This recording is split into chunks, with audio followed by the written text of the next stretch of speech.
Welcome, friends of stories that give you chills. My previous videos were created by artificial intelligence, just a test to see if there is interest if you like them. They weren't bad stories, but the subject matter was often repetitive, not a very original presentation, more like a summary of a book or movie. However, that's not my voice either. I would like to start a new genre of videos, topics from you. Stories that you have experienced yourself or just written, but please make them believable. You can email them to me in the description. And if you would like to just message me, my Instagram is in the description as well. I will, of course, credit you as the author, though I may have to edit the story a bit, so please be lenient. So give me your nickname at the beginning or end of the story. And if you have social networks, it's no problem to include them too. Stories can be short or longer.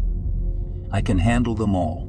And here is a small sample of what I would like to continue. Something from my drawer. I liked horror movies, scary tales, real and scary stories. Actually, I still do, but until what I'm about to tell you happened, it was just a fantasy.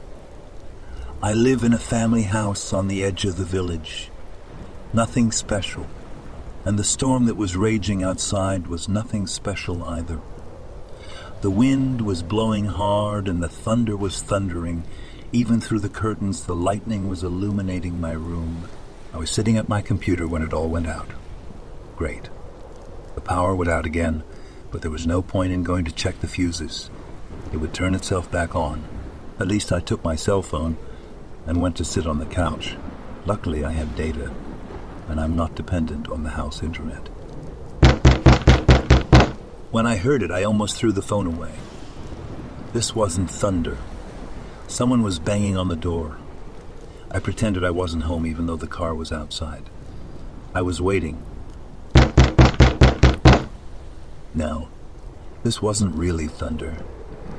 Someone was there and I didn't know what they wanted. I looked carefully. The silhouette of a man was visible through the glass door. The street lights were still on. I really had no desire to open the door and ask him what he needed. Yes, I was a coward, but I think it saved my life at the time. I didn't open the door the third time either, just watched to see if he would go away. Finally, thankfully, he left and I was relieved. I didn't even pick up my cell phone and listened to see if he was trying to get into the house another way. I even wondered for a moment if he had turned off the power, but after a while the lights came back on. When I went to the store the next morning, there were 2 police cars and an ambulance 3 houses down. Someone had stabbed a young married couple, stolen a few things, and disappeared. And that's when I realized it could have been me if I had opened the door.